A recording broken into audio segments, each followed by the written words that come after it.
Hello, everyone, and welcome back to the Nintendoish podcast. Yes, it's been a minute. It has been a minute due to unfortunate scheduling conflicts. Yeah. Wasn't the last one the Switch 2 boots on the ground? That is the last one that was uploaded. It's a year ago. Yeah, well, I have been enjoying the Switch 2. Yes, I am a poor pauper, a.k.a. your average American, and I can't afford that. You just don't have a job. Look, Matt, all right, you don't... Do you want me to cut that out? Yes. Okay. I want that out of this podcast. That's not getting cut. I want you out of my house, getting cut. Look, okay, as a socialist, I can't just go get a job in a capitalist society. What would the other socialists on the playground say about me? On the playground? Yeah. How old are you? That's where the socialists go. On the playground. That's where they belong. Okay, well, there is a lot to discuss in this episode. The Switch 2, post-launch, we had the Donkey Kong Direct on the 17th, and... Hold on, did you hear that? It was the sound of nobody giving a fuck? Yeah. Who cares about Donkey Kong, honestly? You do. You said it was awesome. I did? Yeah. You've said it before here. I don't remember that. You played it. I mean, I said it was fun when I played it for 20 minutes. Okay, well. In the Big Apple, New York City. City's so nice they named it twice. Either way. Manhattan is the other name. Real quick. The Switch 2 post-launch. What's going on with that? Did you see the Pikmin 3 debacle? No. What? Oh my, okay, so fantastic YouTuber, I'm only here for Pikmin, got in a minor feud with Arlo. Seriously? Yeah, he makes really good Pikmin videos, and I love Pikmin. So do I. But when was this? This went on for like a week. I think it was like a 4-day affair. But when? 2 weeks ago. Okay. But like Pikmin 3 Deluxe, when you played it on the Switch 2, yeah, it didn't work. How? It would crash. Oh. It was buggy and it would crash. That's so rough. This Pikmin YouTuber made a video about it because it's Pikmin related. Yeah. And then Arlo made a video about it, and he's like, the reports of crashing are way overblown, which they weren't. Arlo was just running cover for Nintendo for some reason. I'll have to play it, and I'll come back next week. They fixed it now. Oh, okay. Then what the fuck does it matter? I don't know, because I thought it was funny. A Pikmin YouTube channel somehow yeah. finding drama. That's the internet we live on. Yeah. But but yeah, so not a perfect launch, but what console has one? Well, but the Dreamcast. But yeah, did it? No, not really. Yeah, exactly. Dude, the Dreamcast was the one that was shadow dropped, correct? No, that was a Saturn. Fuck, I always get that mixed up. You don't know your Sega history. Yeah, clearly. I guarantee you that's going to be a class in colleges one day. I checked. Sega. No, video game history. I checked. I can't take that yet. Well, in the school we went to, we had history and media. Yeah, I took that class. And oh, you did? Yeah. Oh, yeah. Dude, it was sick. You took it, but I took it too, and it was me and Tom and Dom who took out together. That was fun. Wow. The three, because Tom, that's a wild crew. Dude, Tom wanted nothing to do with Dom, of course. Yeah. And then I'm there just laughing at it. God, I love Tom. Dom will. I hadn't seen everyone. Tom in a year until like a week ago at David's birthday. Yeah. Shout out to David for selling me some really rare Legos at cool Legos at fucking and shout out clearance to Tom rates. As well. Shout out to Tom just being Tom and taking all those bullets like a champ. We were firing Nerf bullets. They were like adult Nerf guns that are supposed to hurt. They did hurt. But karma got to me when I was at the beach the past few days. I sustained over 60 bug bites over the entire span of my body, fucked. which is basically the same as being shot. I'm covered in welts now. Yeah. So yeah, I got my karma. But yeah. Anyway, back to the Switch 2. Me. How many games does that have now? 4? 1. Well, exclusive. Nintendo released games. It still has 1. 2. Which is no Switch Tour. Oh right. Oh, but fucking who cares about that? It has 1 real game. Yeah. And it's Mario Kart. Yeah, I have not played Welcome Tour. I'm a sheep, but not that much. Yeah, $10. I don't got that much, Will. If you want the instruction manual for the Switch 2, it's another $5. Yeah. Yeah. But me and my sister have been playing Mario Kart World. She absolutely loves Knockout Tour. Really? And it's fun. Oh, that is fun. It's really fun. It's hard to make Mario Kart not fun when you're playing with your friends. Yeah. Like, it's good, clean fun. Like, what do you want? And my brother, I gifted him a Switch 2 for his And if birthday. all your friends chipped in on the price, it might be reasonable too. Yeah, well. But, yeah, it's fun. We've all been having fun with it. And that's all there is to say about the honestly, Switch 2. that's pretty much all it is. Mario Kart World is... They fucked up Pikmin, and Mario Kart is fun. Big news. Big news. They fucked up That's all it somewhere. is, though. It's just fun. There's really nothing to do in the open world like I expected. It is fun to just kind of drive around. It's very chill. Are there any Nintendo lost media updates? What do you mean? For what? Oh, I guess not. No. We have to give... We should start giving weekly updates on Nintendo lost media. How... Okay. We are now a lost media podcast. Well, one of the... We're going to stop talking about things that are interesting. One of the episode ideas I have are, like, forgotten Nintendo franchises, which isn't technically lost media. What's that game with the castle that was in Nintendo Land? That was what? You know what I'm talking about. If it was in Nintendo Land, you can probably just look it up. Yeah, it was. It got a game based off it in Nintendo Land, and it was a Japanese-only Famicom release. And the dude is a spirit in Smash Bros. It's like something Castlevania. No. I know. That'd be cool. And then Star Tropics.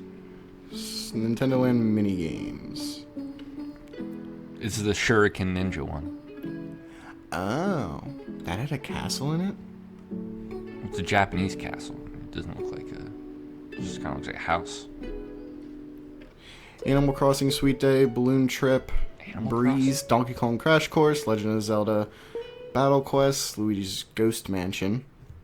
Get it right. Mario Chase, Metroid Blast, Pikmin Adventure. Great game. Takamaru? Yeah. Takamaru's Ninja Castle. Yeah. That's what it is. Yeah. See, you forgot it. You didn't even know it, so forgotten. I remember when they showed off the Wii U, and they had essentially that game as a demo. You remember that? Yeah. It was a long time ago.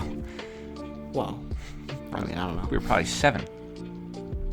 I don't remember it. Like, I've seen it after.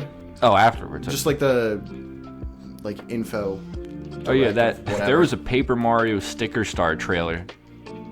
Yes, that was lost media. No one cared enough. I think we brought that up before. Was it the trailer or was it like a tech demo? No, it was the E3 trailer. Yeah, okay. Yeah, that no one cared enough about that. Some partners, where it had like a chain chomp. Yeah, something like that.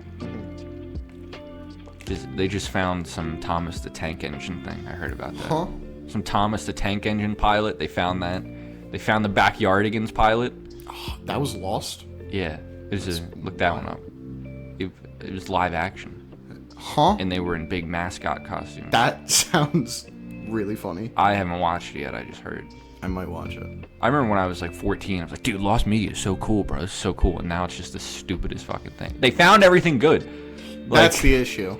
But it is still interesting to hear, like, even if it doesn't matter, it's interesting to hear, like, the hoops they'll jump through to find things. That Mario RPG plush set image? Yeah. Yeah, that was a lost picture for a long time. Well, we have it on the podcast now. So. There's I think plush history. I want to do the Nintendo plush episode. That would be cool. But so yeah, what do you think of Donkey Kong? Well, Bonanza to be specific. Not him as a person. Who is Donkey Kong? Who is Mario? Donkey Kong the man versus Donkey Kong the legend. The legend. What's the name of that essay that Perchance is in? Yeah, you can't just say Perchance. Oh God, what is it? It's like Mario the man versus Mario the something else. Mario the man. Well, no, just look up Perchance. That if you Google Mario the idea versus Mario the man. Donkey Kong the idea versus can't just Donkey say Kong Perchance. Yeah, the Donkey Kong Direct happened on the 17th. I forgot about that a while ago. I don't really care, honestly. It just I just woke up and it was there and I was like, oh, okay. It showed a lot of it went over an overview of the basic moves that you have and went into detail about some other mechanics. One thing about Pauline. I do want to give Nintendo massive props for bravely revealing the truth about the Hollow Earth. You can look into it on your own time. This isn't a conspiracy podcast. Not that it's much of a conspiracy. I mean, Nintendo it's confirmed it. True. I mean, look at Donkey Kong. He's going into the sublayers, just like real Earth. Also, Pauline being from the center of the Earth, how does that make sense? She's going to the center of the Earth. But why? But it said so that she can return home or whatever. I think that's what it said. You get to the center of the Earth, you get a wish. Your wish is to go home. Oh, that's what it is. I forgot. Brush up on the lore, buddy. Yeah. Sorry. You should. But it looks cool. It looks a lot of fun in the fact that you can... So why did Donkey Kong kidnap Pauline if they were best buddies when they were kids? Maybe you just missed her. Yeah, I don't know. I think they're rewriting the lore of... Well, so here's the thing. Rewriting history. Well... Just like the Japanese love to do. Not even a joke. Technically speaking, it might not be. Because... Oh, don't get into the Cranky Kong theories. No. Okay. No. Well, did you know Cranky Kong's actually Donkey Kong? Maybe yeah. Pauline Jr. Cranky Kong is the original Donkey Kong. Anyway, no, point is, this isn't even Is wild. this a sequel to Yoshi's Island now? You're ferrying a child. She's a little older, and Pauline was never in either of the Yoshi's Islands. She wasn't? Oh. No. There was baby Donkey Kong. How could there be baby Pauline? There was baby Donkey Kong. Which implies... Well, I guess it doesn't imply. No. Mario, Luigi, Wario, Waluigi, baby and Donkey Peach. Kong. Not baby Peach. Well, baby Donkey Kong is different because he's a monkey, or he's an ape. I'm sorry. I'll be respectful. Gorilla. He's a gorilla. He's a thing. I don't know human to ape ears. Like dog ears. Anyway, point is that it suggests that all of them are the same age, which is kind of weird. I've never thought about that. They're all around the same age. Mario and Luigi are brothers. Yes. Well, that's not. And then surprise, Waluigi but the and fact that Wario, they're not brothers. Maybe. I don't think they're brothers. I think they're just They met at the audition. two dudes. Yeah. That met because of tennis? Was that what it was? Well, that's the first game Waluigi was in. Yeah. Could you imagine that? No. They just come out with a Mario curling game, and then it's like they introduced... Well, technically speaking, they did, but also didn't. Yeah, they introduced Mario Fucker Kong. What? Fucker Kong, who's Wow. the third partner in Donkey Kong's clique. They introduced Well, I guess that's what Dixie Kong is. Kinky, like in Pac-Man. That's an actual ghost. That's an actual ghost I believe you. in a Pac-Man game. Where's the Pac-Man Metroidvania? When does that release? Good question. What is it called? Labyrinths? Some edgy name. It's pretty good. Shadow Labyrinth. Yeah, Shadow Labyrinth. Whoa. When does it release? Let's see. July 18th, a day after Donkey Kong. Well, Donkey Kong's release is clearly being overshadowed. I will be getting both, actually. Because Shadow Labyrinth is such an interesting looking game. It looks so crazy. It does. Looks cool. Have you seen, what is it called? The Prime show that's like an anthology of a bunch of video games. Yeah. I can't remember what it's called. And they had a Concord episode. They did have a Concord episode after it got shut down, which is very funny. But they also had Mega Man, and they had a Pac-Man episode that was, I believe, loosely based on Shadow Labyrinth. But we hadn't, we had only seen the Game Awards reveal trailer, which didn't show much. How much do you think a physical copy of Concord is going for right now? You look that up. But anyway, Donkey Kong seems exciting. It has a bunch of Nintendo charm. It's essentially Mario Odyssey 2. Zach said that one. Because it is. It really is. Yeah, they're not rare anymore. Like there was that hype when it went off, but they're plentiful. I mean, you're not gonna. Nothing's gonna happen when you get the game. Yeah, you can't do anything. Yeah. You can load it up and look at the menus. Yeah, exactly. Read the manual. Oh wait, games don't have manuals anymore. Oh my God! Hold on. This is huge news.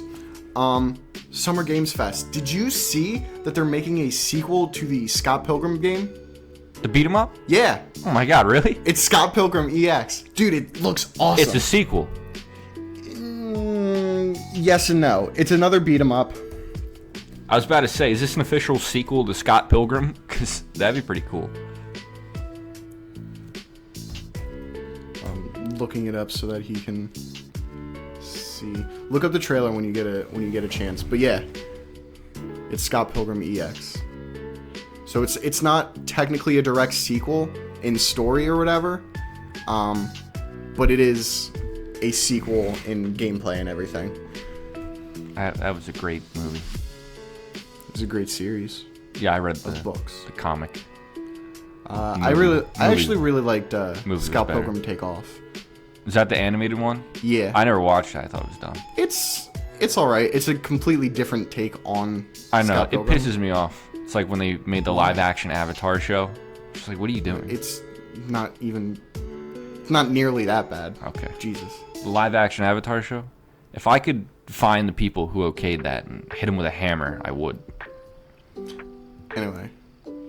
Yeah, Scott Pilgrim EX looks sick as hell. Let's get into what this episode and what life really is truly about. Yeah, so this Zach, is the fantastic Expedition 33. What games special. have you been playing recently? I've been playing a little Gen 1 OU on Pokemon Showdown, but mainly I've been playing Clair Obscura, I don't know how to pronounce that. Clair Obscur Expedition 33. The greatest fucking game of this decade, probably. What else has come out in the 20s?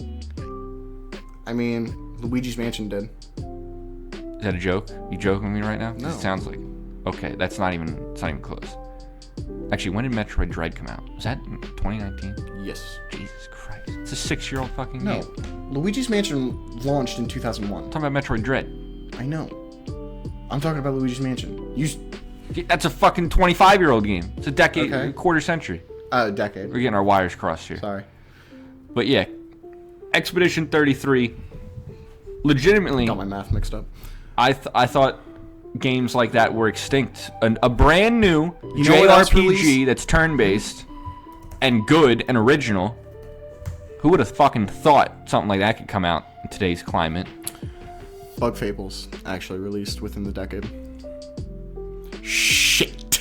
You're right. 2019. Okay, those two are on par for Really? quality RPGs. Ah, well. That's saying something.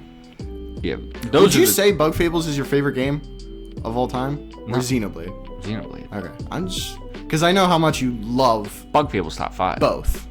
Definitely top 5. Clair Obscur just made it into the top 5. Very easily. Dude, Well, you probably. started playing a little bit after the Switch launched, and you texted me frantically raving about the game. I had not even fought a single battle yet. I was playing the tutorial. Yeah. That's all I need to know, babe. And it was I was already looking at the game and I was interested, and then he texted me and was like, we should do a podcast episode about it, and I was like, you know what, sure. Yeah, Matt's only put in like 5 hours into the game, like he has a job or something. Not even. I gave him Yeah, 3 it's weeks before this podcast to beat it. It's been rough, And I haven't either. I only just got yeah, but you're pretty much right there. Yeah, more or less. Yeah, spoilers for the first like 5 Minutes, maybe 10 hours. Yeah, Sophie dies. Oh no, the Gramage. Did that jerk your tears, Matt? That's did, the thing. It did to me. That was sad. It was. The acting in it words. Jesus. Quality voice acting in modern games. For real. Shockingly it's really rare. good, actually. Like, you'd be fucking shocked. And even just the writing itself sounds like actual people talking. I know. It's a well-written video game. Well written, well voice acted. Well motion captured. Was it motion captured? I gotta imagine. Probably. Yeah. But My- everything about the characters legitimately feels I love real. all the characters. Yeah. I want to swaddle them all in my arms. Give them a big wet kiss. Poor Gustav. Oh, poor Gustav. One kick in the teeth after another for that guy. For real. For everyone. Well. Yeah. So I've been playing it. You've been playing it on your PS5. Yes. I've been playing it on my Steam Deck. So Inferior. yes. you've definitely been getting higher quality graphics. It doesn't look Higher amazing. quality graphics and audio and sound. I wouldn't doubt it. I mean, maybe.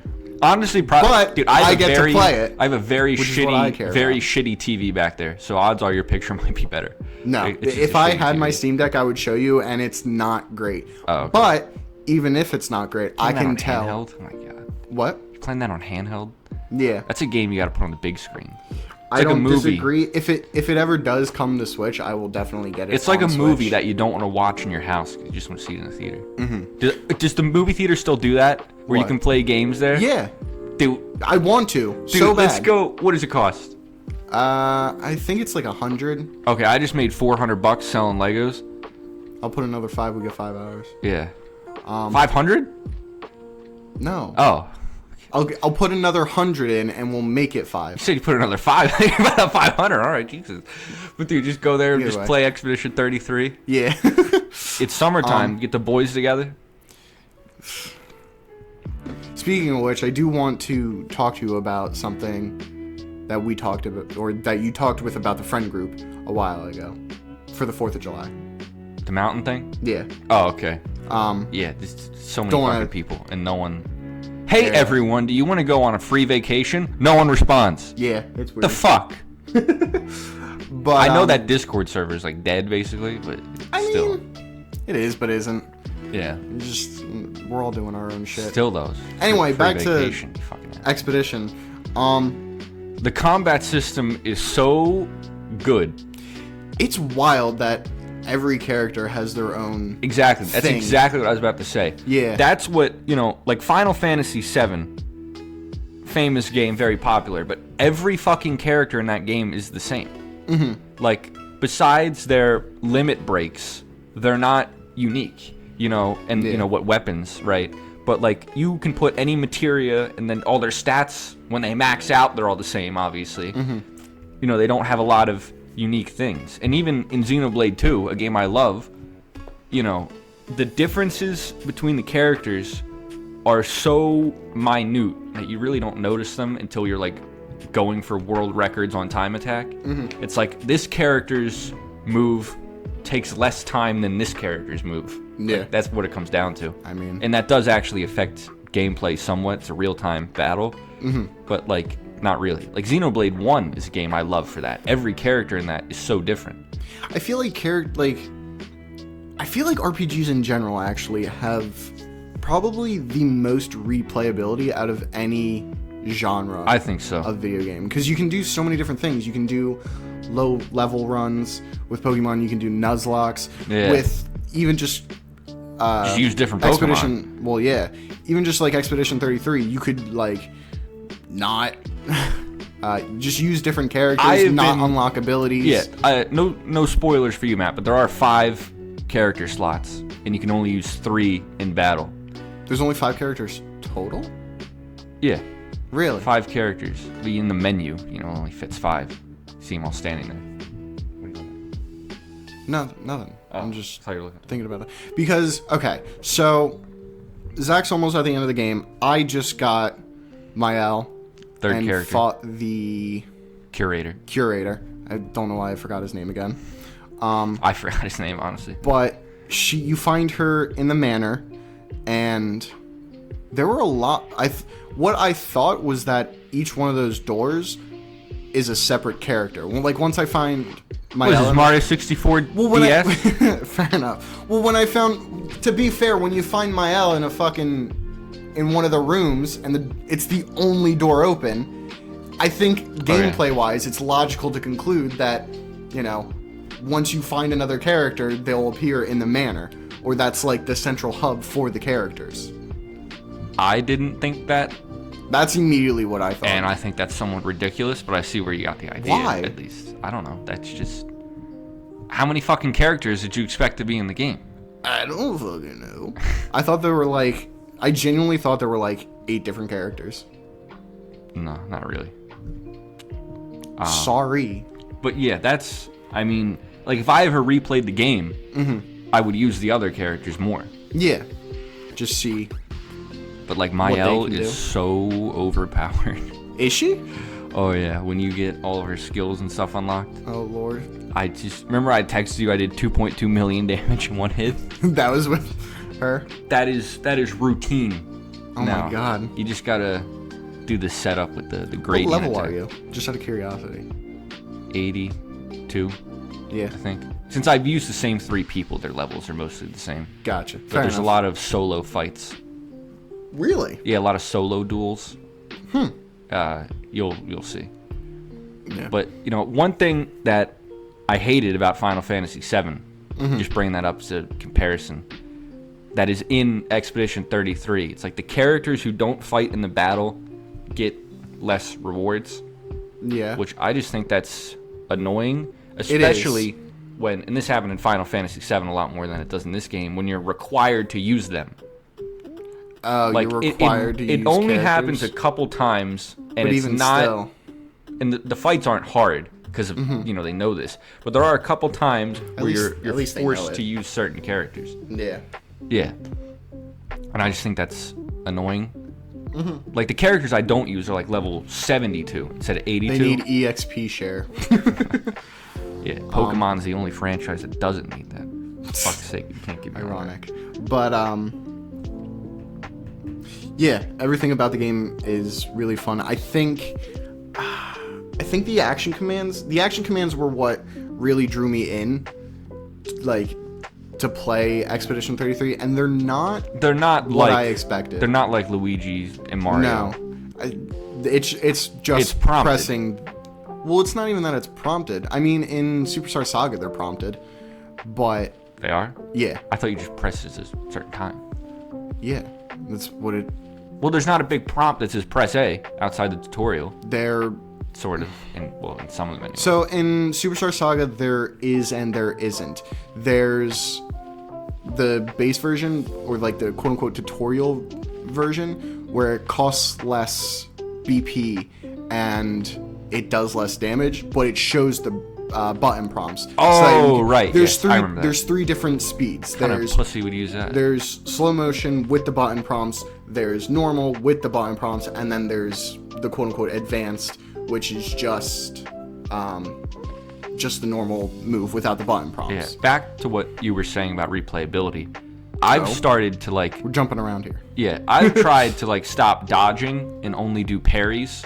I did that. I've started doing that from the beginning. Yeah, just to make the game harder. It wasn't to make the game. Because I have a really good setup, so most fights are easy. So I just do things like that to make it harder. Gotcha.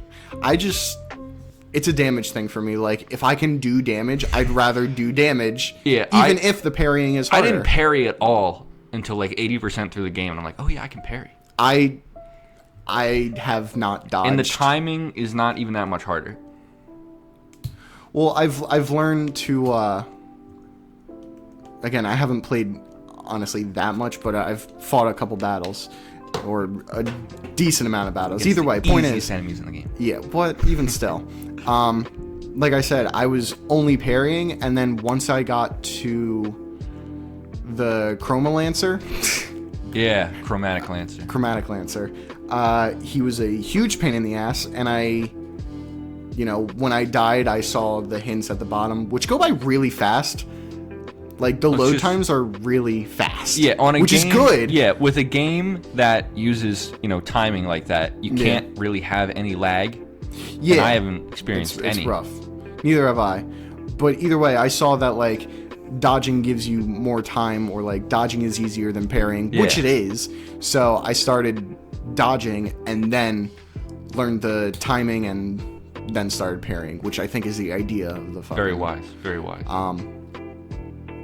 But I literally died to that guy maybe 5 or 6 times. I think I only died 3 times.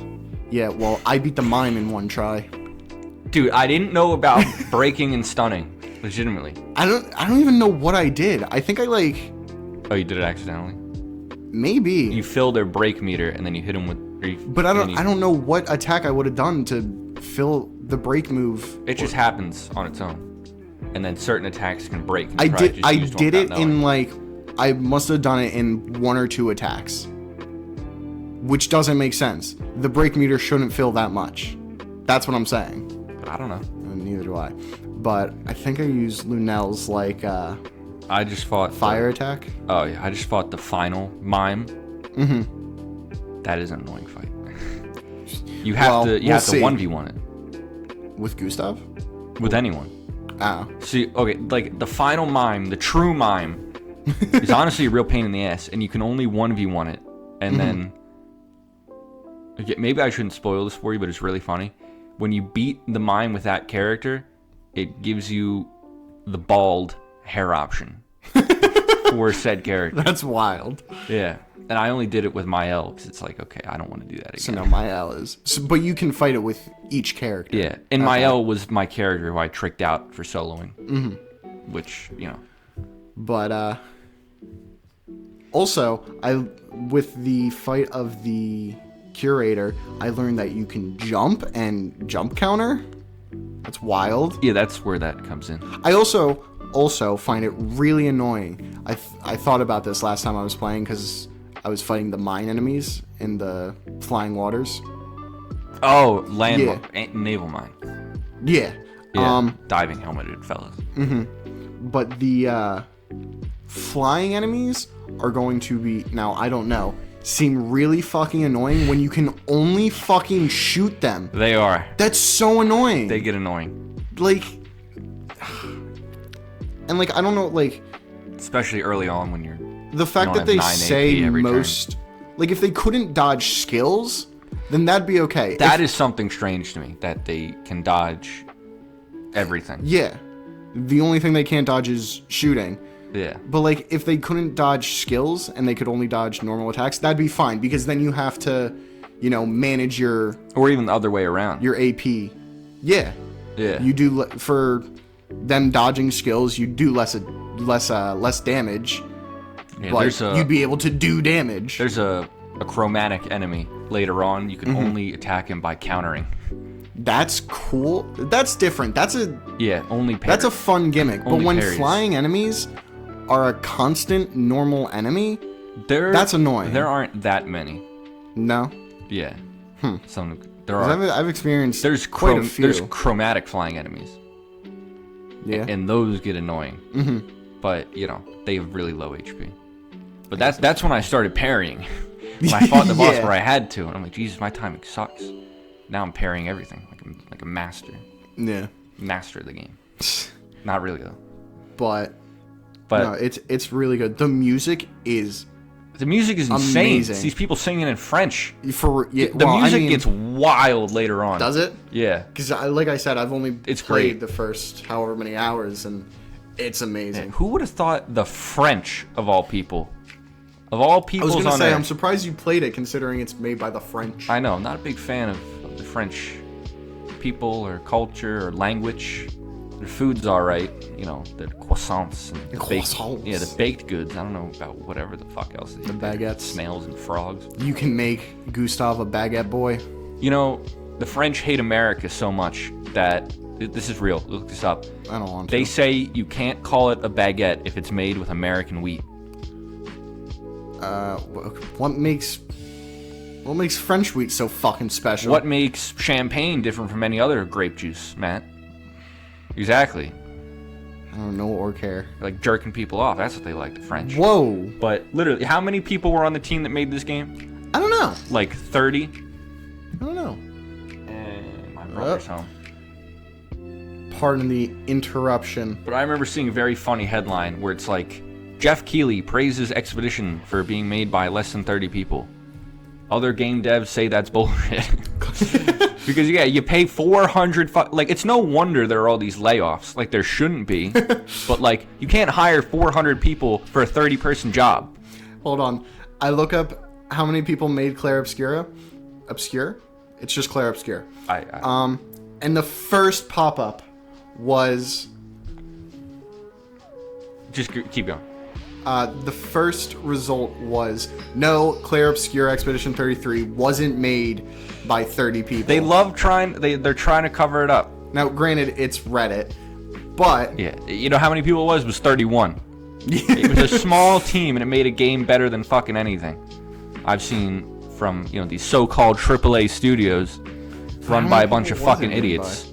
You guys want to go make a live Over service game? 400. Really? Holy shit. Oh. No, this is Google's AI overview. Oh, With don't Sandfall trust that. Interactive's core team for Clair Obscur 33 consisted of around 30 people. The total number of people involved in its development is significantly larger. Yeah, so, the people who made the music and the people who fucking, the code monkeys who wrote the bullshit. Reports indicate the real team. Yeah.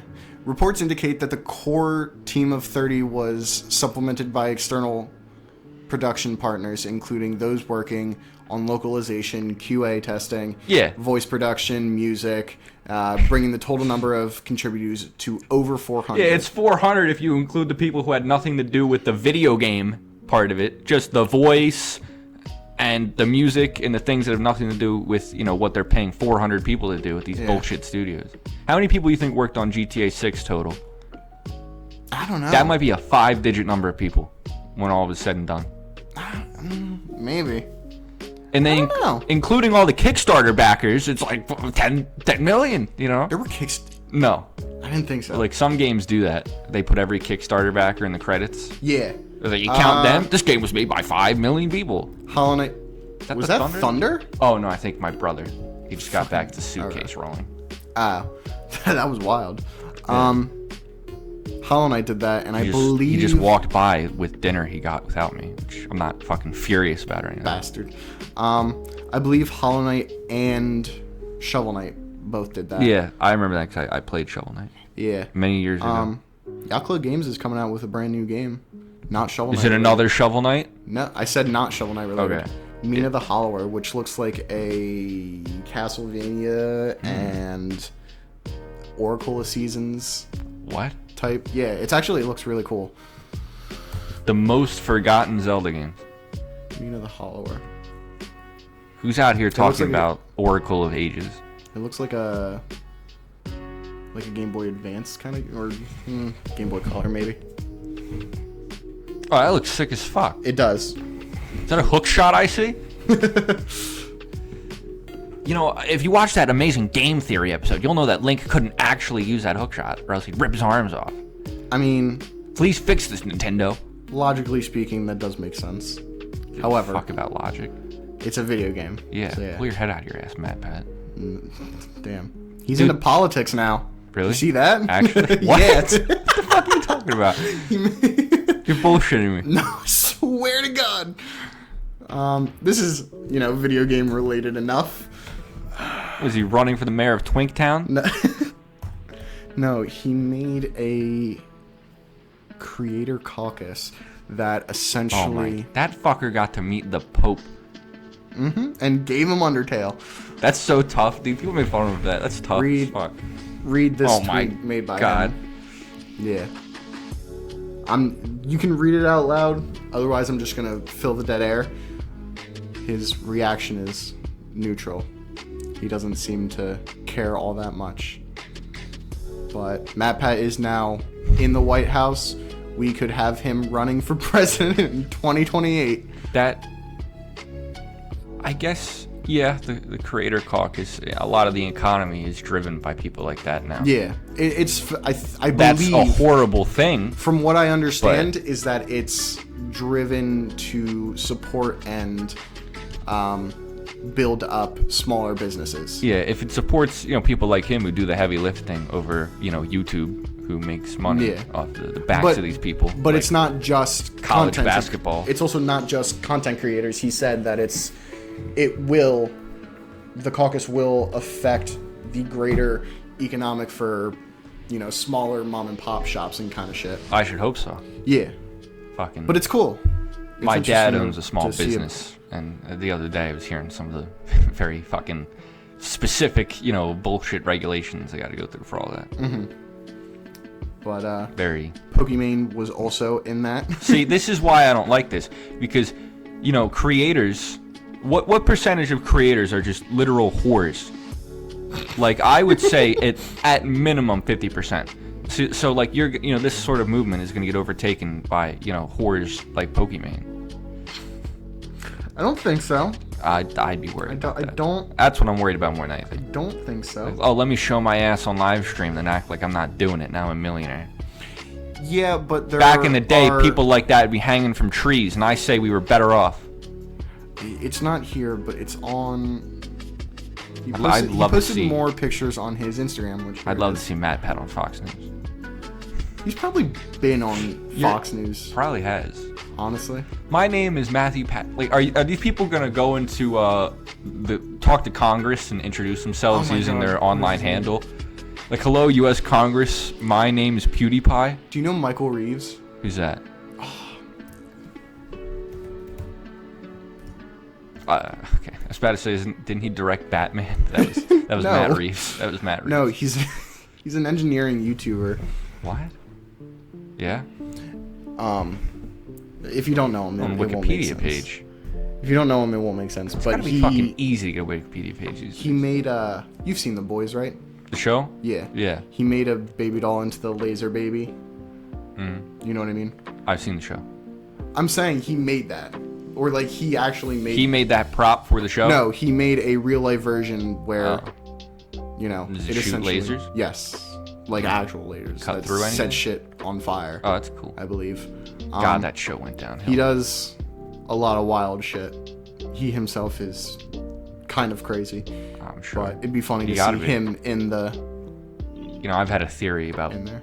like, you know, why so many stars and famous people, 8 or 7, okay, are the ones, you know, who get busted for these crimes. It's like, if you crave that much attention to be some kind of internet personality, you have to be a fucking psychopath. It's no wonder so Does that many include us? No one listens to this. I've been half listening. I'm not even gonna lie. Just because I'm going on one of my rants, and yeah, your phone was buzzing. The fucking whole table vibrates. I wasn't sure if it was mine. Yeah, I don't know if it was yours or mine. Yeah. Either way. But anyway, I'm just going on one of my rants, and I'll get edited out because you're. I'm not gonna edit it out. Yeah. This episode is. But yeah, like so lulling a many of little these bit. people we need filler. are famous on the internet. They do it because they're desperate for attention, and they get all these attentions. You know, they're fucking psychopaths, and they go around fucking grooming kids and shit. You know. Well, that's newer. That's like that newer age. that fucker Tobuscus. I don't know if he groomed any kids, but everyone knew he was a fucking prick. He's a fucking asshole. Is he? Yeah. I have no idea. Fucking love it. I didn't watch him. Or you know, all those people just fucking crazy. I feel like it's a lot more psychopaths. new age. Did you? Okay. Fucking kids. We're getting very far into the Nintendoish. I was at the fucking Lego store the other day. And? The secondhand Lego store Yeah. that I love. And it was just me and my brother in there. And he convinced me to spend $500. I'm still angry about that. On what? Legos, dude. It was the Battle at the Blackgate, a classic Lord of the Rings set. Oh, you're Did I talking show you about that? instance. Yeah. Yeah. I didn't go back and spend another $500. I don't know, dude. $0. Can't imagine you have that much. I got an IRA now. I gotta fucking put my money into that. I told you I got a fucking Roth IRA. That's where my money's going now. I do want the blue shell though. Is that available for regular purchase? No, it's a Fuck. I don't know the date exactly. It's like a promo item. Just about that. When the promos first drop, the prices are high on the aftermarket because everyone is going to rush to get one. When in reality, they make thousands of these things. Yeah. There'll always be plenty. Okay. So you'd want to wait like a month, 2 months until after And then- the promo date ends, and then the prices will be fine. I would say that would go for like $30. But I won't be able to buy. I'll have to buy it on like eBay or something, right? Bricklink. Bricklink. Yeah. Cool. Good to know. I will definitely do that. Yeah, 'cause $30 I do bucks want maximum. I want to get that old Bionicle promo. My guy didn't get that to that. me. You got a new Bionicle, which looks sick. The white guy with the stabbies. Yeah. Yeah. I sold, some Legos I had lying around for a rainy day because I wanted to buy a couple more Bionicles, and then the rest of the money, I'm not gonna How much spend that. How much do Bionicles always or usually go for? It depends. Well, obviously, but Well, yeah, obviously, but like they would release Bionicles in like waves of like 6, and then they would have like the bigger sets. yeah. So like the main 6 ones for most years are cheap. And it's interesting. Okay. For Bionicle, more or less, the farther you go back, the cheaper things are. Really? Like, yeah, when Bionicle first released, it was a fucking sensation. Mm-hmm. And then it always sold well. But it slowly died off. Yeah, it just sold less well over time. So, Yeah. like, if you want Pohatu, right? Mm-hmm. Pohatu Mata, the first one, doesn't cost anything. Okay. Pohatu Nuva, which is amazing, doesn't, only costs a little bit more. But I just bought Pohatu Fantoka, it's $20. Which is like, double what I paid for Pohatu Mata. Interesting. But then... That's weird to think about. Yeah, I guess because of the Yeah. pieces are older. Like you said, they usually crack, right? Crack or fade. It's interesting, because this is another thing why the later sets are expensive. The earlier sets didn't crack. Really? Yeah, they rarely cracked. And then So when did they start cracking? They had to redesign things. Then around 2007 is when things got bad. So if you want those sets in good condition, that's another reason why they cost more. Because some of them are just fucking broken to shit. I gotcha. That makes Yeah. sense. It's sad that they don't make those pieces anymore, right? It's fucking... I think about that every single day, man. Like, I don't know what to tell you. I think about it every day. They're fun. Do you know how much I like them more. costs? I like them more than Legos. More like than regular bricks? Yeah. A lot of people do. There's nothing wrong with that. Yeah. But like you know how much it costs to set up injection molding? I can only imagine. Millions. And then they have to store the molds in a giant fucking air-conditioned warehouse. And I read a book about Lego's internal, policies on this. Yeah. At a certain point, it is cheaper to destroy it than to store it for a certain amount of time. Yeah. So you got to seriously justify why you're Keeping those keeping around. every mold. Like this is why, it's a problem I have with modern Lego, just how they operate. They're really stingy about making new molds now. Yeah. Well, they made a lot of not new molds, but they made a lot of new prints for the Mario Kart. Yeah. One. I don't know. They must have something in their contract with Nintendo that says they can't use stickers for the sets. Because I don't think a single set with a Nintendo properties had stickers in it. I think the Zelda one did, but not. Did it? Yeah, I think it had a couple. Really? It might not have. Like I thought stickers were going to the wayside, but Star Wars. Which good? Yeah. Fucking hate Prints are way stickers. better. Star Wars still has Oh, God. a lot of them. I can imagine that they're way more expensive though. What, prints? Yeah. Yeah, definitely. Because you gotta, set up a whole bunch of shit for that. Yeah. But I think in the Mario Kart one, I think someone counted like 15 new prints. Oh yeah, there's that Instagram account. New Elementary. They go through most like big sets and go over everything that's new. But yeah, probably just new molds in that set. Yeah. But yeah, Bionicle, there were molds that only appeared in one set ever. Because, they were redoing their internal policy as Bionicle was going on, so it escaped those changes. It's wild to think about that they don't... When did they stop making when did they destroy those molds, do you think? Around. I couldn't say when they destroyed the molds. When did Bionicle... when around did they stop making those sets? Bionicle ended in 2010. Okay. Some Bionicle molds survive even now because they have general purposes, but most of them had to have been scuttled by that time. Yeah. Because, It's wild to think about that. Eventually, all of those pieces, normal Lego pieces, are never gonna go. They're never gonna go away. Yeah, there's even 4 million years for plastic to break down. The oldest ones, but pretty much with the function, with how the Bionicle ones operate, they will eventually break and still. Yeah. Eventually, all those pieces are gonna be gone. Yeah, the ball. And we can't renew the them. ball and cup pieces. Yeah, exactly. Yeah. They put a lot of wear and tear. Anyway, we're getting far into. This is the Bionicle-ish podcast. We were supposed to do an entire episode the Clair on Clair Obscur, and we somehow special delved into Legos and Bionicles. What do you think of the story so far? So far, there's not a whole lot going on, but there also is a lot going on. Yeah. What do you think of just the general world premise? It's really interesting. I'm so confused about the entire continent. About I like the whole light theme with chroma and all that kind of shit. It's very interesting. I It's a wondered really lot of things, intriguing too. world. Yeah, like what do you mean before the fracture? You know? Yeah. Like what did this place look like? Was it just France? And it's and it's interesting that they Like Lumiere isn't a real city, obviously. it's interesting that Be they cool, completely throw you in with the characters Yeah, knowing no everything, backstory. and you have no fucking idea Yeah. what the hell's going on. Yeah, very little exposition. It's great.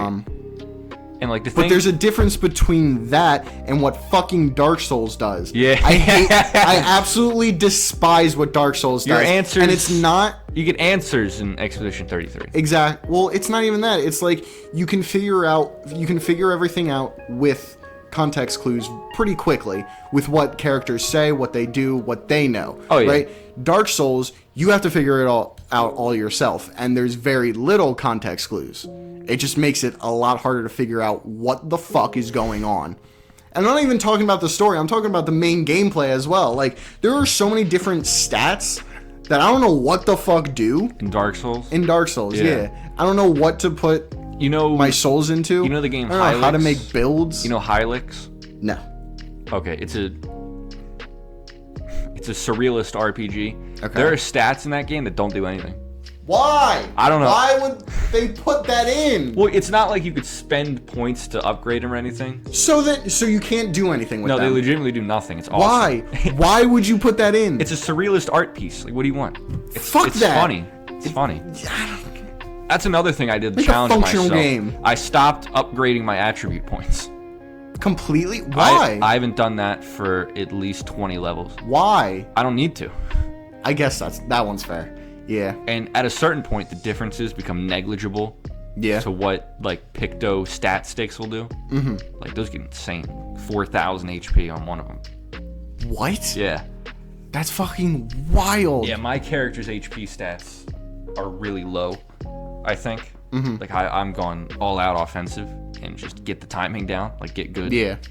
Get good, fool. But is there anything you don't like? You have any criticisms? I think I already said I don't love... It's hard because I like the fact that there are action commands, but the fact that they don't do a whole lot with them, I don't like. You just have to press X twice. I don't like But the it's flying really about enemies. the dodging more than anything. Yeah. I don't like the flying enemies. I don't like the fact that, and I talked to you about this, and this is more an issue with me, in all honesty. Like many issues with you. Wow. In terms of this game, the attacks the timing to dodge and to parry is not difficult, but the fact that it's all audio based, like you said. Yeah, It's that very is audio one thing. based. Don't be like playing music in the background or anything. You need the Yeah. audio to hit these, Which I don't like. I feel like Really?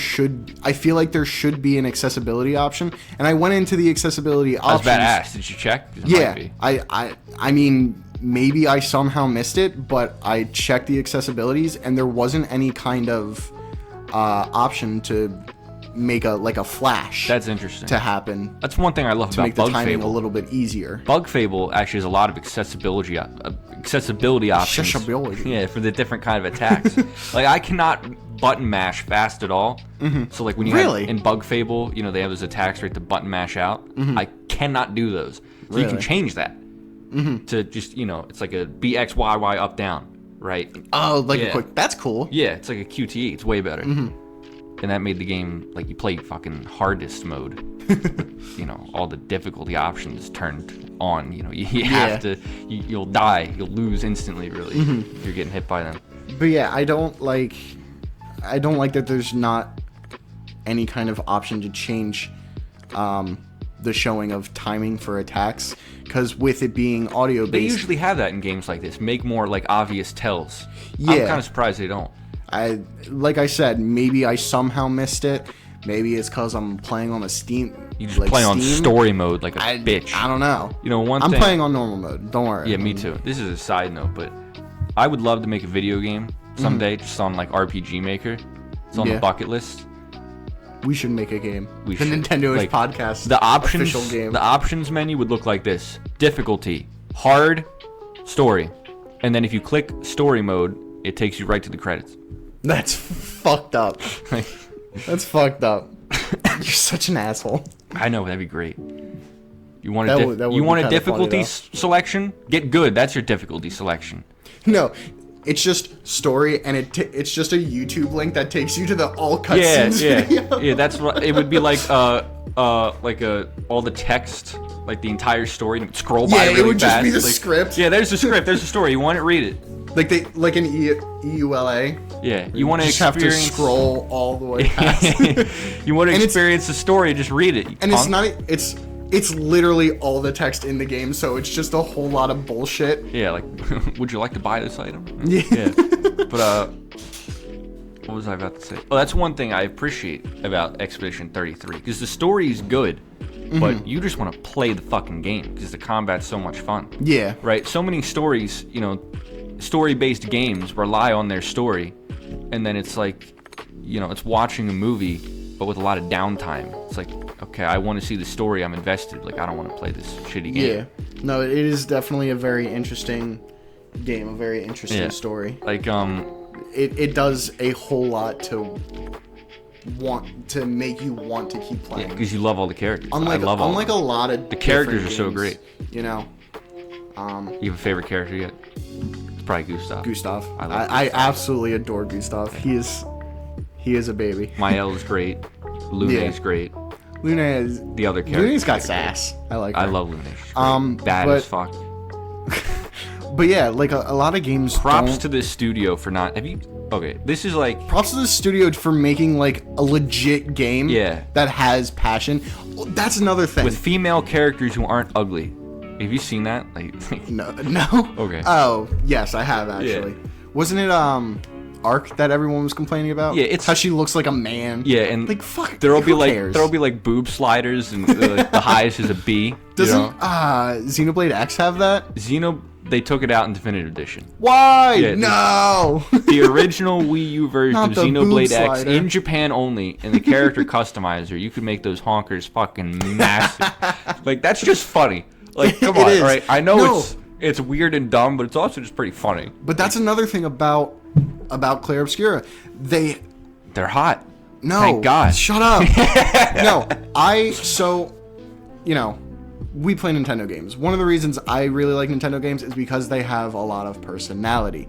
Mario, the world in general has Clair a lot of... Obscur is dripping. It is. And it's weird because it's one of those, It's a serious game. It's a very serious game. It's a dark, serious game. And yet it's got a lot of humor in it. It's got a lot of heart. Exactly. Yeah. It feels like they liked making the game. Yeah, they loved making the game. It doesn't have heart, like fucking Call of Duty. It's a soulless franchise. Don't even. But it's like FIFA. Yeah, it's the same thing. Zach here was telling me, That's me. When you was telling me to go fight the mime in the first open area. Yeah. And apparently he had trouble with it. I beat it in the first try in like 5 moves. I don't understand how. Maybe he's just bad. It could be. I was fucking up on the mime. But no, and I beat him, and I saw that you got a baguette. A baguette. Yeah. And I was like, that's fucking hilarious. That's funny. What was the other thing I texted you about? Oh my god. Just go look. Yeah, it's in our text. Fill the dead air. I'm gonna go look for this real quick. One thing, my criticism with the game, and this will become apparent later, is the cutscenes. Like, the cutscenes at the beginning of the game are amazing, but then like throughout the duration of it, they're all in engine, so they have that quintessential Unreal Engine 5, shot reverse shot, conversation. Like, there's a lot of dramatic things that happen later on, but it's kind of a little underwhelming when like the cutscenes aren't very dynamic. It's just like people talking, and like there should be like crazy shit going on, but it's not. Like to bring up Xenoblade, because of course I am. In those games, you have like in-engine cutscenes for like regular stuff, and then you go to the pre-rendered cutscenes where things get crazy. Clair Obscur could have benefited from a system like that. Yeah. But a modest team of 30 people, I don't expect. Yeah. Like Xenoblade, they outsource their pre-rendered cutscenes to studios who just do that. Mm-hmm. So does Sonic, I think. I have no idea. Like Marza Animation does Sonic cutscenes. Like the developers don't do that, you know. They have other people do it. Like Final Fantasy, those old RPGs with the CGI cutscenes. Mm-hmm. Like that's why Final Fantasy 8 is 5 discs. It's just the cutscenes. It's 5 discs? I think it's 4. It's 4 actually. Even still. But like you can all of Final Fantasy 7, the game fits on 1 disc. It's 4 It's because of the cutscenes. Yeah. Wow. Couldn't. That's insane. Like PS1 used CDs. Yeah. How do you fit a video on a CD? You know what I mean? I mean, we did it. And you know when they switched to Blu-ray now, you know there's no worries about that. Mm-hmm. I did find it. I said the exact text is I already like this game and haven't even started playing. In the menu when starting a new game. Oh yeah.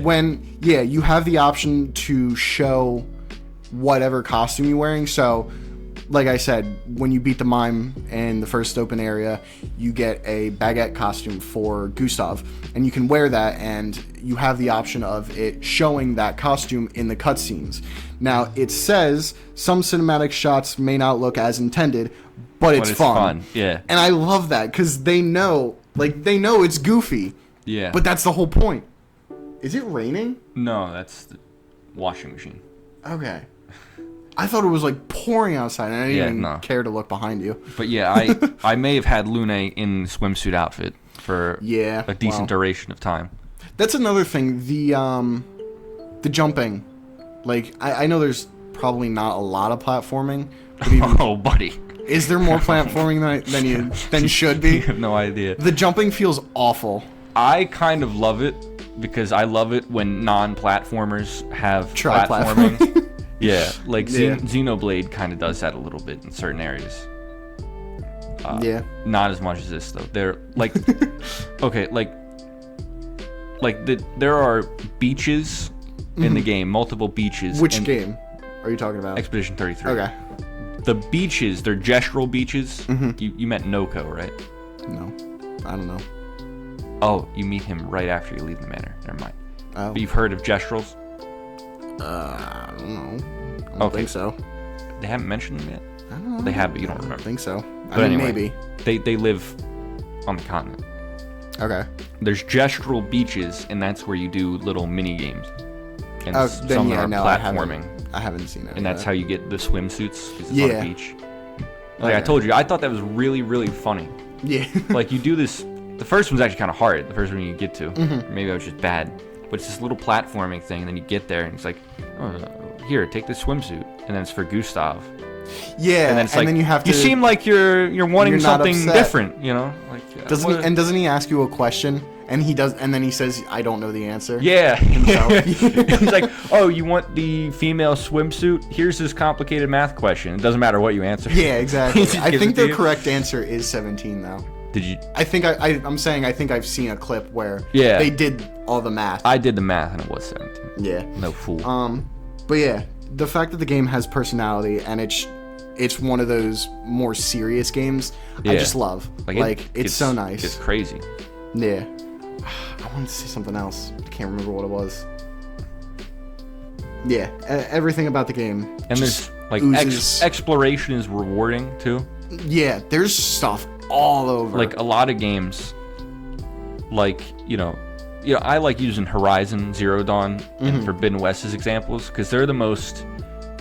I like them, but they're the most like generically, AAA action adventure game ever made. It's like you walk around, like you don't really find that much interesting. Like they have this huge open world and there's nothing the fuck in it. That's why I hate open world games so much.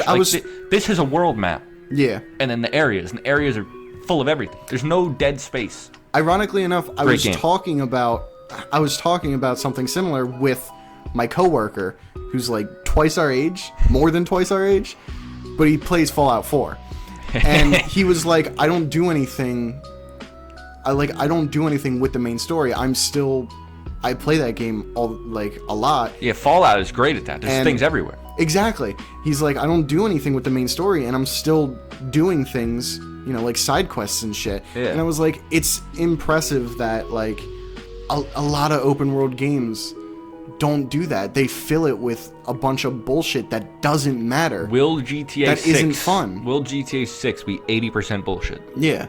Like they'll fill it with stuff that doesn't make it fun or interesting. Yeah. Like, and I thought like Fallout 4 like must have a bunch of interesting stuff. Breath of the Wild, Tears of the Kingdom. The shrine system fixed that. Yeah, they have a ton of shit. Like, even just character interactions and all the side quests that you can do with them, especially in Tears of the Kingdom.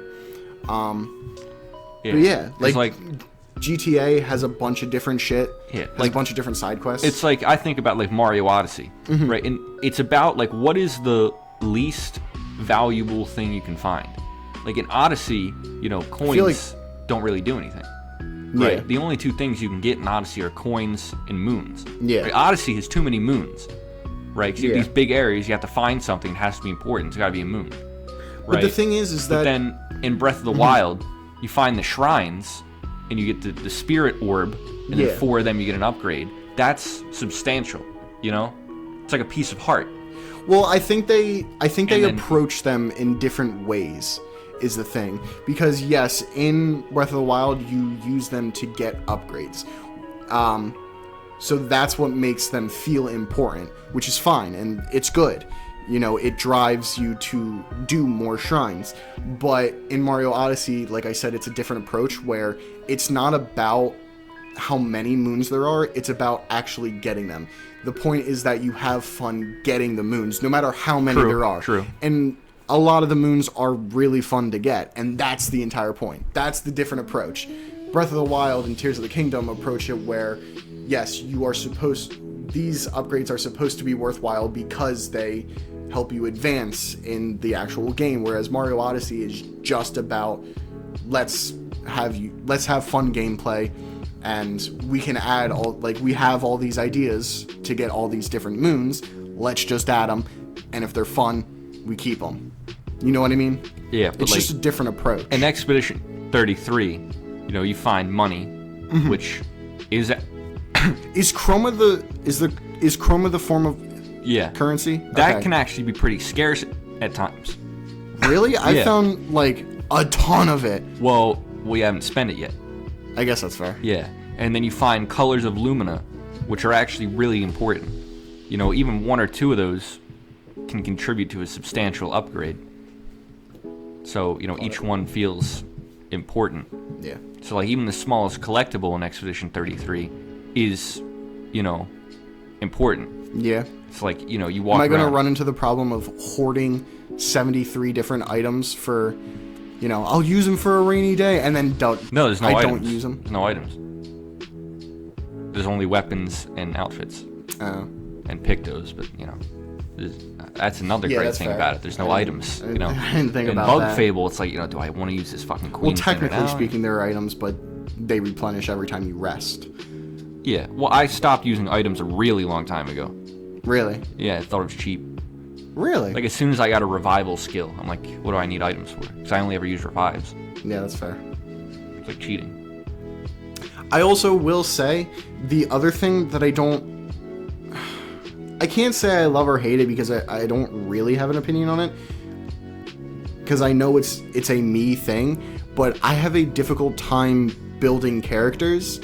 And unless, like, in Mario and Luigi... Well, that's what the recoats are for. You can redo it. But the thing is that I don't, like, in Mario and Luigi, because, again, that's really the only RPG that I know. Clown. Mario is... Absolute clown. Mario is damage, Luigi is defense. That's what they are. It's very obvious from the start. The stats make that clear. In Clair Obscura, there are no definitive stats. Like, you can build them however you want. Exactly. But that's difficult for me because... My team is damage, damage, damage. Yeah, exactly. Yeah. But, like, I don't know what character is supposed to be which. Like, they all have healing moves. Or, sorry, Gustav and Lunel have... Lune, sorry. They both have healing... My waifu, get it right. Sorry. I thought Pyra or Mithra was... No, they're out on the curb. Damn. This game really must be good. But they both have healing moves. So neither one of them are the healer, or at least the soul healer. Like, Gustav, I think, has a better healing move than her. Yeah. But he starts off with a higher attack stat, and I think a higher defense stat. So you would think that he would be, like, a damage output. Do what I told you. Make the points well-rounded, but go all in on attacking. Usually, and the thing is that usually that is what I do. Like, if any... Like, with Pokemon, if I were to actually play it, and anytime I did play it... Well, that's different. I wanted every Pokemon to be the same level on the main team. Oh, absolutely. But I'm talking about with like any RPG, with anything that has varying stats. You know what I mean? I can't think of a whole lot right now. I always try to make them as even as possible, even though I know that that's not really the best thing to do in every game. Yeah, I see what you're saying. So with this one, I tried to like find out which, what character is supposed to be what, and allocate points to those respective kind of classes, but with them being all around the same, my attempt at higher thinking was not rewarded. So I'm just gonna go back to fucking. There was one thing that I didn't like at first, but I do kind of like it now. I was kind of annoyed that there wasn't like a map that you could open and look at. Like, yeah, there is. There's not. Not in the sub areas, but in the overworld there is. There is? Yeah. What? Yeah. You can see all the different areas. Oh no, I mean like a paper map that you would look at, not like the world map, like a top-down map. Yeah. What? I don't know if you know. Like maybe I'm describing something that isn't in the game, or that is already in the game, and you just don't like in the world map, right? In the overworld map, where you can roam around, right? Yeah. You can go into a top-down map that shows all the different areas and where you are respective to them. Oh my god. Okay, hold on. You know what? How do you do that? It's just a button. Like, it's literally just a button. Did I miss the map this entire time? Maybe. I will say though, as far as I know, in the individual areas, even though they are relatively linear, I would like a map for them. Yeah. But yeah, the world map does have. I feel like a fool. A top-down map. I feel like a fool. I don't know how you would have missed it. Well, I think it's in the tutorial. Granted, I'm not 100% sure, but it's kind of a hard thing to miss. I will go check when I play it later. But I was gonna say I kind of like that it didn't have a map, because after a while, I remembered everything, even when you can go everywhere. You want to know what's an interesting thing? And I'm gonna completely derail this a little bit. Okay. That is a similar argument for Hollow Knight. A lot of people complain. No, that's a completely different fucking genre. Make a real map. Like, let's make a Metroidvania with a shitty fast travel system and no map. It's a fast travel system like any other fucking game. There are incredible intricacies that go into creating shortcuts that Hollow Knight has yet to master. What do you mean? You put a save point before a boss fight, thank you? The fuck? Usually there is. Usually. 90% of the time there is. Anytime there is that a 100? Anytime there is an actually dangerous boss fight, there is a save point. What about the praying mantis boss right before the chick, the queen? Huh? The queen? In Queen's Gardens? Do you fight one mantis or three? The one big one. The one big one? Yeah. There's one not too far from there. Oh, it was pretty far, if I recall. I don't think there's one that far. I know there's one right after it, which is kind of funny. Than me. Maybe I'm tripping. I don't know. I mean, when I play the game, the way I play the game now is... Why you bring up Hollow Knight every episode? Anyway, back to Xenoblade and Legos. But I feel like it's both a fair argument, but also it's a Metroidvania. Their reasoning behind it is so that you can learn the map better. Similar to what you just said for Expedition 33. Yeah. Maybe so. I don't know. Also, one thing I've seen some other people say, how hard is it to program a restart battle button after you lose? I'm sure you haven't had a problem with this yet. You're still in the early game, but there have been a lot of times I have. Like, well, I had maybe to just give me a fucking button instead of making me walk back. Like, I think they asked one of the devs why they didn't add it in, but I didn't read why. I'm sure they had a reason. I'm also sure it's chromatic wrong. Lancer. I died a good couple Yeah, times. that's a decent away from the flag. It's not that far, but when I died that many times, it got really frustrating Yeah, you to just want have to get back into it. Yeah, exactly. So that is fair. I do feel like there are some quality of life things that need to be added. It was only 30 to people. the game. What could they have done? A lot more quality of life things that I can't imagine true. are difficult to They program. just spent their time making a fantastic story. That is fair. Great combat. That is fair. Great characters. But yeah. A few more accessibility options and a map, I will, as well as whatever we were just talking about. Probably. I will can't remember. withhold my out of 10 ranking until I beat the game. But I mean, as of now, it's at a fucking 10. We're an hour and 15 minutes into this, but there is a topic that I wanted to discuss related to that. Do you think someone do you think someone has to play a game to give a perceived value to it? What do you mean perceived value? Like, using big words here, man. Like, if I watched a trailer of Clair Obscur and said that game looks like trash, You'd be retarded, but not okay. No, I see. If I looked at a I see what trailer you're for saying. Xenoblade and said that looks like a trash game, You'd be really retarded. Is the opinion valid, or do I have to play the game to really say that it is a bad game? I have a complex answer on this. It looks like a bad game. I would say if you've played enough video games, or even at all, you can know when a game looks like shit. You don't have to be a pilot to know when your plane is crashing. You can look at shovelware and tell it's not well made. But, you can't look at Xenoblade and say, that's trash, like a moron.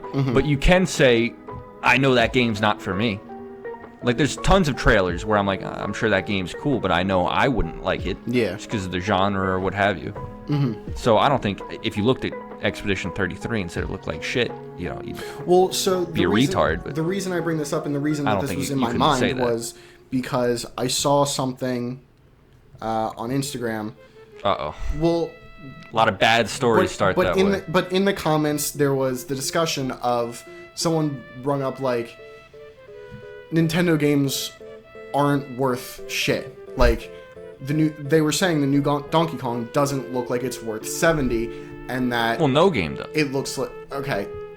They were saying no Nintendo game is worth $50, or $50 at most. Now, my question is that a fair assessment? Because Nintendo games are high quality and they focus on gameplay. They never focus on graphics. Okay, and that's a point that they brung up. That is a very, very, very weird way of thinking at all, honestly. But a lot of people say that. They say, like, Nintendo games aren't worth shit. Because they look bad? And they're not... I don't know. I don't know. Say, if you want to look at something... the gameplay of trailers, they base it on the graphics, that's stupid. On the art style, and all that different kind of shit. And my question is if they say that it looks like a bad game without having played it and just seeing trailers, is that a fair assessment? No. I mean, what a game... Is it a fair assessment for... Is that a mosquito? Yeah. Get that fucking thing out here. What a game is worth depends on the individual. Like, I have paid good money for games and felt fucking scammed. Yeah. I've paid $200 for a retro game and I thought my money was well spent. Yeah. Because of what I got out of it. Like, I played Pokemon Coliseum 9 times. Yeah. I think I paid $60 for that game. I'd pay $200 to play that game 9 times. Yeah. You know what I mean? So, me and you could buy the same game for the same price. I could love it, you could hate it. Yeah. That's an opinion. But I don't think... Like I said, you can know a game's not for you by looking at it. And if a game's not for you, obviously it's not worth your money. But you can't say that the game as a whole... You say that you don't think they can say the game as a whole is trash. Can't say... Based on... it's not fun, like you haven't played it. Yeah. You know what I mean? Like, that's weird to think, like, the graphics aren't great. Doesn't. I wouldn't pay for that. If you want to look at something, buy a painting. You know? Yeah. I mean, you could get a Picasso for a cool $1 million and you see if you get $1 million out of looking at it. Now, just go to a my museum. question is that what's a game that starts out slow and then really ramps up? Most RPGs. Okay. Well, give me one for example. Grandia 2, great game. Okay. So imagine. Ooh, honk alert! Honk alert! Now imagine. Imagine two people get that game. My brother just walked by. Yeah. Imagine two people get that game, right? One perseveres and through the slow burn, and then gets to the really good parts. Filtered is what you're saying? The other one gets filtered? And then You've heard that term? And then the other one plays a few hours into it, realizes it's a slow burn, and then says it's a trash game.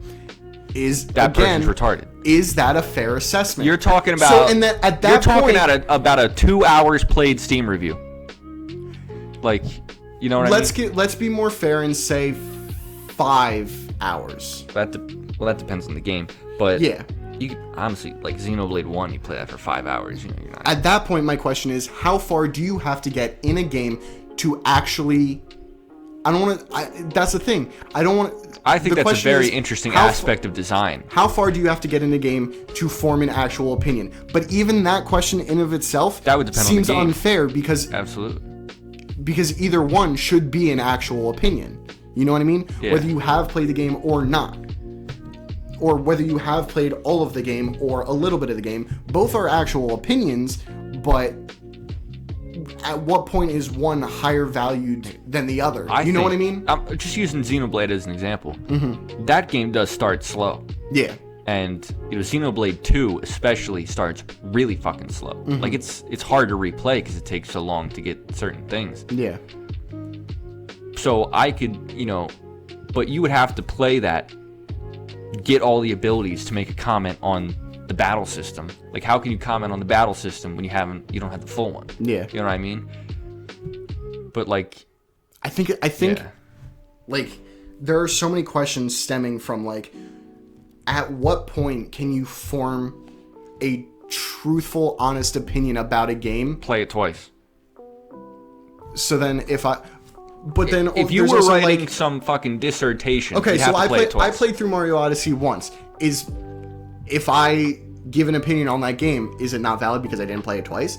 That's the other thing. Like, the amount of hours that you put in, like you said, it's subjective. The worth of a game. If you played Mario for the first time and you speed ran it in 5 minutes, would you have an opinion? Well, that's actually an interesting question. You don't play fucking. An easy game that I can relate to this is Mario Kart World, right? To a lot of people, and this is very fair, it's not worth $80, and that's perfectly fine. That's perfectly fair. Almost everybody. A lot of people mentally ill. A lot of people say that I know that I'm going to put thousands of hours into this game, so it is easily worth $80 to me. You know what I mean? Although I guess that's exactly what I said earlier. Exactly. About the game. Yeah. Like, but at that point, do games like Mario Kart that have endless replayability, does that actually make them more valuable than Donkey Kong? Would you pay $100 for Tetris? No. It's a puzzle game. You can play it forever. But I wouldn't pay $100 for it. And Tetris is the cheapest game there is. Exactly. So there you go. But even like Clair Obscur, people will most likely play through it once and then be done with it. Is a little long to play more than once, to be fair. Yeah. Though I would love to. But does that make a higher price tag worth it? Or even a game like Tears of the Kingdom, that's worth $70. Who's replaying that? You know. Well, a lot of people. But the point is that a lot of people are going to. My point is, a lot of people are going to play it once and then kind of be done with it. You know what I mean? So you can't apply that argument of. Did you get him? Yeah. Nice. I got a mosquito, caught it out of the air. Very good. My point is that at what point, how long does a game have to be, or how? It's a complicated question. Like, yeah. When does that single playthrough game become worth it? And what makes it worth it? People talk about like length in terms of hours, but I think that's a bad metric. I understand that. Like, you could play Donkey Kong 64. That game takes a million years to beat. But are you going to have fun playing Donkey Kong 64? Fuck no. I would say a casual playthrough of Bug Fable would take less time, but infinitely more worth it. Yeah. Because, like I said, fun, like, unlike Donkey Kong 64. every question around this kind of, like, when do you think someone can form a valid opinion on a game? I think every question around it is kind of interesting. I think a great way to go would be every AAA big budget game is $60, every AAA mid budget game is $40, every other games are $20 maximum. And then everyone lived happily ever after. In a perfect world. And AIDS was cured the next day. I can't blame you. Yeah, and then so was cancer. Well, to be fair, there are also... And all the girls were pretty. Quote-unquote, I don't want to say indie games, but Persona. I don't believe, that doesn't count as a AAA game. So that'd be worth $40. Well, but you can also pour 100 hours into that. So does that make it worth more at that point? Should it be worth that $60 price tag in that perfect world? That's the interesting question. Perfect world, every game would be fucking free. Okay, my point is that in that ideal pricing world that you just stated, would Persona, a AA game, whatever you want to call it, that, yeah. Because you can put so many hours into it, is it worth that AAA price tag of $60? I think, Xenoblade. Ulalilia? Well, Xenoblade doesn't count because that's AAA. Have you heard of Ulalilia? I've heard of it. I don't know anything about it. He's a guy. I haven't. He's played Bubsy 3D for hundreds of hours. But does that make Bubsy 3 worth however much it's sold? Fuck no. No, it doesn't. To us. To him, does it make it worth it? I mean, it's an interesting question. That's all my point is. This is like, the economy is fucking made up, right? Everything's made up. Market value is just, the average of, individual value. Mm-hmm. You know what I mean? Market value is what people are willing to pay. Individual value is what you get out of it, which is totally personal. Yeah. Every video game price is just a guess at what they, corporations can get away with, more than anything. Now, here's what I'm going to do. I'm going to ask you the question. Do you think Donkey Kong is worth $70? I have no idea, but probably not. Okay. Why? Well, it's more I don't want it to be $70 because I don't want to fucking pay $70 for a game ever in my life. That's a different question, though. Do you think Donkey Kong is worth $70? I wouldn't think so. No? I wouldn't. Now, why? Because I know that gameplay will get stale eventually. Because it's not like Odyssey where you can do all the cool jumpy tricks. Now, how do you know that without playing it? How can you form that opinion without playing it? This is the line. Well, they don't let me play the game before I buy it, Matt. That's called stealing. I just saw the trailer. I did play the game. They did let me play the game. Fuck. No, I know because I played the game. I'm one of the few people on Earth who could say that. I forgot for a second. I did play the game. You're right. And I can tell you that gameplay would get stale for $70. Okay. I totally forgot, but I have played the fucking game. I guess technically speaking, that was a bad choice of game. No, that was actually a great example.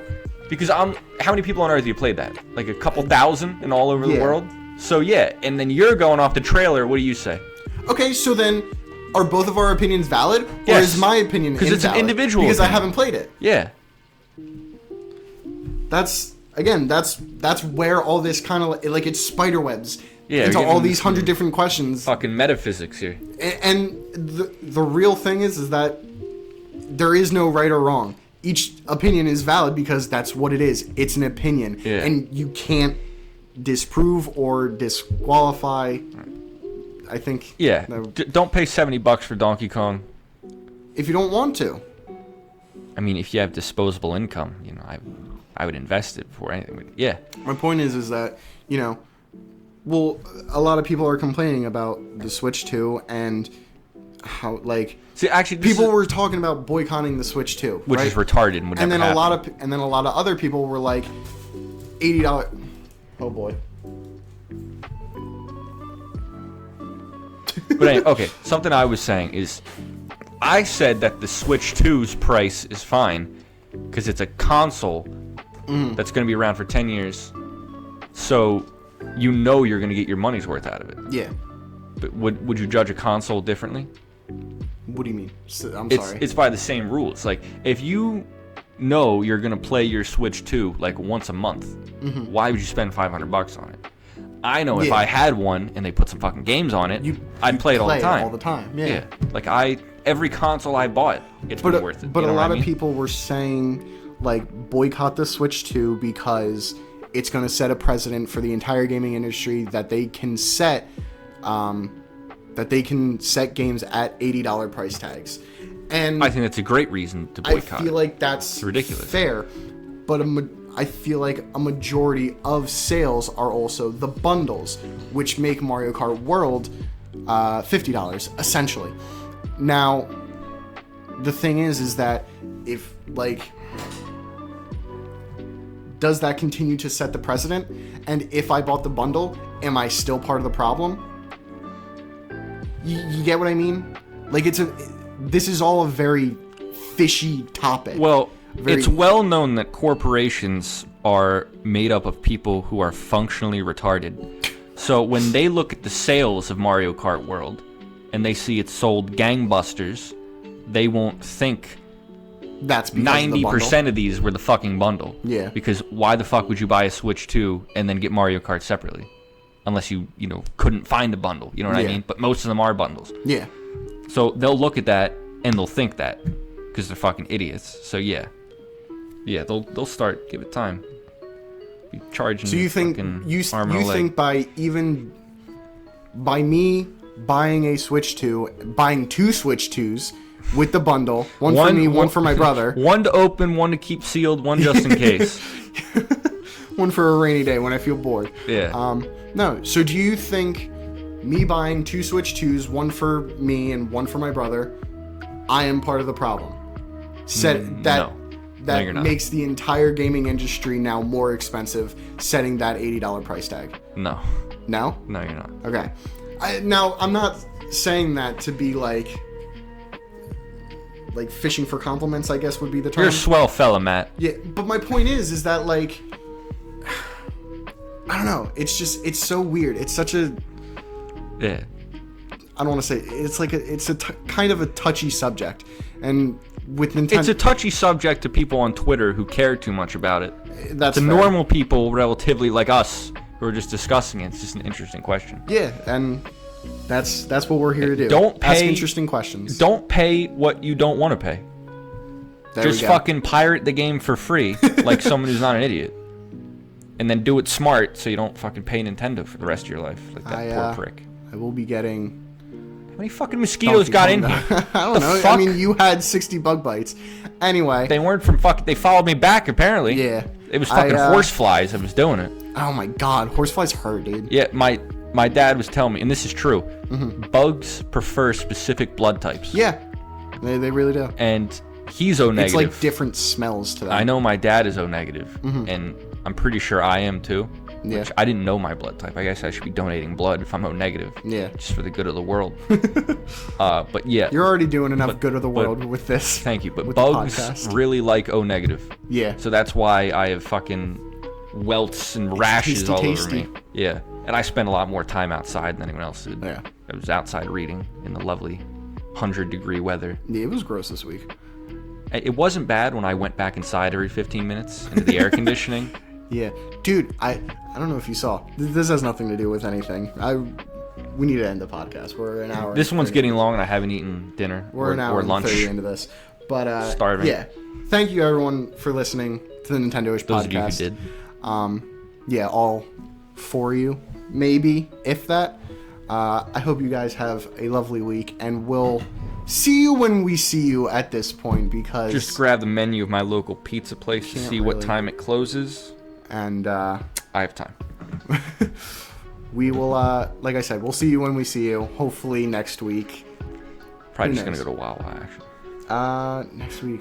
Yeah, we'll talk about it. Anyway, have a good week, Next weekend's everybody. 4th of July weekend, so Yeah. we will be talking about that. Gotcha. Yes, thank you all. Goodbye. Godspeed.